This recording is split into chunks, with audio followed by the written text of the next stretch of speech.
Hello students, எல்லாத்துக்கும் வணக்கம். இது நம்ம channel short and toppers. So நம்மளுடைய டாப்பர்ஸ் அகாடமியில் நீங்கள் ஷார்ட் அண்ட் கோர்ஸ் படிக்க விரும்புனீங்கன்னா ஜஸ்ட்டு இந்த நம்பருக்கு ஜஸ்ட் வாட்ஸ்அப் பண்ணிவிட்டு கொஞ்சம் வெயிட் பண்ணுங்கள். 9003728038. ஓகேங்களா? ஸோ இப்போ நம்மளுடைய கிளாஸில் A to Z எல்லாமே அவைலபிளாக இருக்குது. அதாவது டெக்னிக்கல் கோர்ஸ் எல்லாமே அவைலபிளாக இருக்குது. அதோட முக்கியமான நோக்கமான டிஎன்பிசி குரூப் 4 சரிங்களா? டெக்னிக்கல் கோர்ஸ் மேக்ஸிமம் படிக்கிறது ஒரு குரூப் எக்ஸாமாக. ஸோ அந்த வகையில் பார்க்கும்போது டிஎன்பிசி குரூப் 4 எக்ஸாம் நம்மளுடைய கிளாஸில் ரொம்ப சிறப்பாக போயிட்டுருக்கு. தமிழ்நாடு முழுக்க நிறைய மாணவர்கள் படிச்சுட்ருக்காங்க.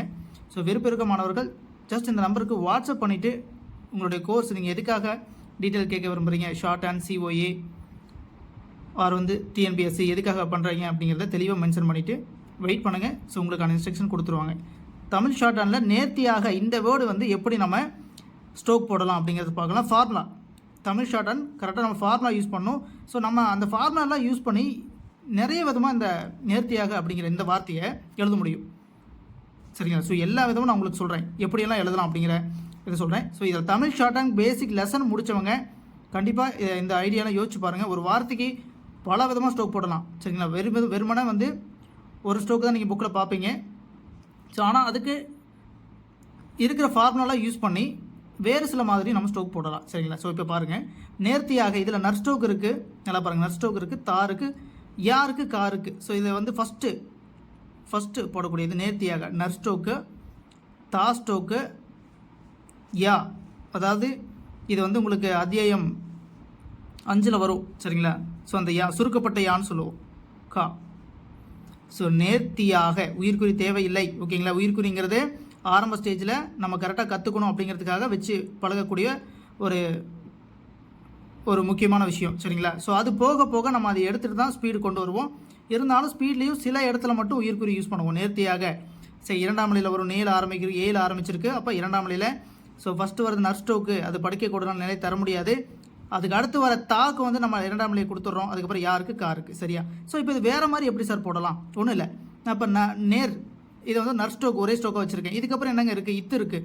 ஸோ ஒரு ஸ்ட்ரோக்கு ஒரு எழுத்துக்கு அப்புறம், சரிங்களா? அதாவது ஒரு ஸ்ட்ரோக் அப்புறமே வச்சுக்கோங்க, போடக்கூடிய ஒரு ஸ்ட்ரோக்குக்கு அப்புறம் இத்துங்கிறது வந்துச்சுன்னா நம்ம என்ன பண்ணலாம், அந்த ஸ்ட்ரோக்கை பாதியாக்கலாம். அப்படிங்கிறது பாதியாக்க முறையில் இருக்கக்கூடிய ஃபார்முலா. அப்போ என்ன பண்ணலாம், இந்த நர் ஸ்ட்ரோக்கை பாதியாக்கணும்.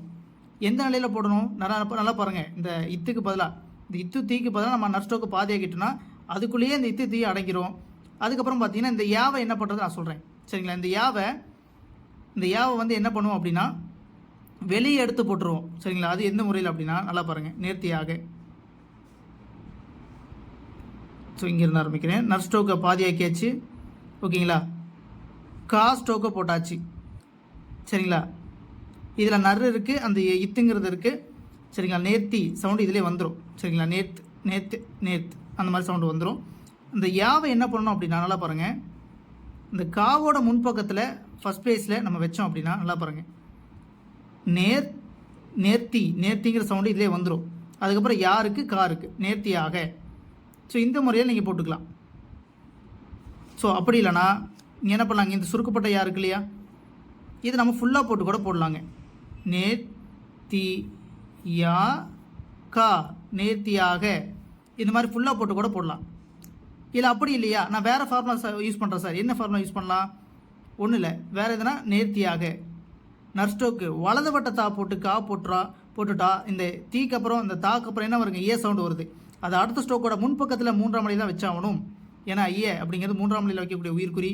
3ஆம் நிலையில் வைக்கக்கூடிய உயிர்க்குறியை நம்ம என்ன பண்ணுவோம், ஏன் சார் ஈயை மட்டும் வைக்கிறீங்க, உயிர்க்குறியில் எதுவும் வைக்க தேவையில்லைன்னு சொன்னீங்க. அதாவது உங்களுக்கு தேவை என்றால் எல்லா உயிர்க்குறியும் நீங்கள் வச்சுக்கலாம். ஆனால் நமக்கு நல்லா ப்ராக்டிஸ் ஆகிரும். லெசன்லாம் முடிச்சு ஸ்பீடு எழுத நல்லா ப்ராக்டிஸ் கிடைக்கும். அப்போ நம்ம ஒரு கட்டத்தில் உயிர்க்குறி இல்லாமையே எழுத ஆரம்பிச்சிடும். அதுதான் இது. சரிங்களா? அதுதான் இந்த விஷயங்கள்.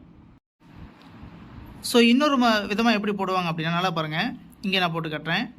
இன்னொரு விதம் எப்படி போடுவாங்கன்னா நல்லா பாருங்கள், நேர்த்தியை மட்டும் தனியாக எழுதிடுவாங்க. சரிங்களா? அதாவது நேர்த்தியை மட்டும் தனியாக எழுதிட்டு நேர்த்தி ஆக தனியாக போட்டுருவாங்க. ஸோ இந்த மாதிரி ஏன் போடுவாங்கன்னா நம்ம படிக்கிறதுக்கு ஈஸியாக இருக்கும், கண்டுபிடிச்சிடலாம் ஈஸியாக. நேர்த்தியாக கண்டுபிடிச்சிடலாம். நீங்கள் உயிர்க்குறி வைக்கனா கூட இங்கே வச்சுக்கோங்க, ஏதோ ஒரு இடத்துல வச்சிங்கன்னா போதும். சரிங்களா? நேர்த்தி ஆக. சரிங்களா? ஸோ உயிர்க்குறி உங்களுக்கு தேவைப்பட்டால் வச்சுக்கலாம். இப்படி வைக்கும்போது நீங்கள் ஈஸியாக கண்டுபிடிக்கலாம். சரி இது எல்லா ஸ்ட்ரோக்லையும் எது சார் கரெக்டாக இருக்கும்னு நினைக்கிறீங்க அப்படின்னா நல்லா பாருங்கள், நம்ம போடக்கூடிய ஸ்ட்ரோக்கு சீக்கிரம் போடக்கூடியதாக இருக்கணும், அதே நேரத்தில் சரியாக இருக்கணும், அதே நேரத்தில் ஈஸியாக கண்டுபிடிக்கிற மாதிரி இருக்கணும். வேகமாகவும் போடணும், சரியாகவும் போடணும், ஈஸியாகவும் கண்டுபிடிக்கணும். ஸோ அதையெல்லாம் போட்டு பார்த்து தான் நமக்கு வந்து பார்த்திங்கன்னா இதில் சில பேர் இந்த ஸ்ட்ரோக் வந்து எடுத்துப்பாங்க, சில பேர் வந்து பார்த்திங்கன்னா இந்த மாதிரி எடுத்துப்பாங்க நேர்த்தியாக. இங்கே இதெல்லாம் எடுக்கக்கூடாதுன்னு கேட்டிங்கன்னா இதில் கை எடுத்துகிட்டு போடுற மாதிரி இருக்குது, டைம் எடுத்துக்கும் ரொம்ப. இது போடக்கூடாதுன்னு கேட்டிங்கன்னா இதுக்கு இதே போட்டு போயிடலாம், ஏன்னா ஏன் வந்து இங்கே ஷார்ட் ஆகுது. இது போடக்கூடாதுன்னு கேட்டிங்கன்னா நறு போட்டுட்டு இந்த பக்கம் வளைக்கிறது பொறுமையாக போடும்போது வேணால் சாத்தியமாகுமே வெளியே, வேகமாக போடும்போது கொஞ்சம் தடுமாறும்.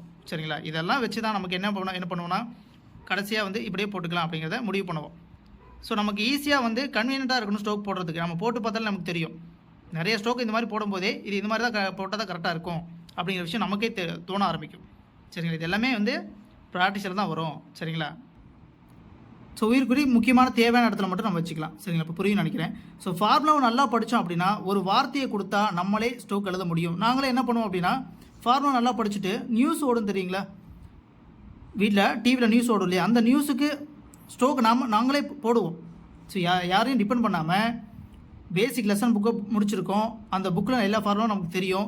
ஒரு வார்த்தைக்கு எப்படி ஸ்ட்ரோக் உருவாக்கலாம் அப்படிங்கிற அந்த விஷயத்தில் நாங்கள் ஜஸ்ட் ஒரு விளையாட்டாக உள்ளே போவோம். சரிங்களா? ஸோ அப்படி போகும்போது தான் ஸோ இந்த வார்த்தைக்கு இப்படிலாம் ஸ்ட்ரோக் போட்டுக்கலாம் அப்படிங்கிற ஐடியா நிறைய கிடைக்கும். சரியா? ஸோ நீங்களும் ட்ரை பண்ணி பாருங்கள். சரிங்களா?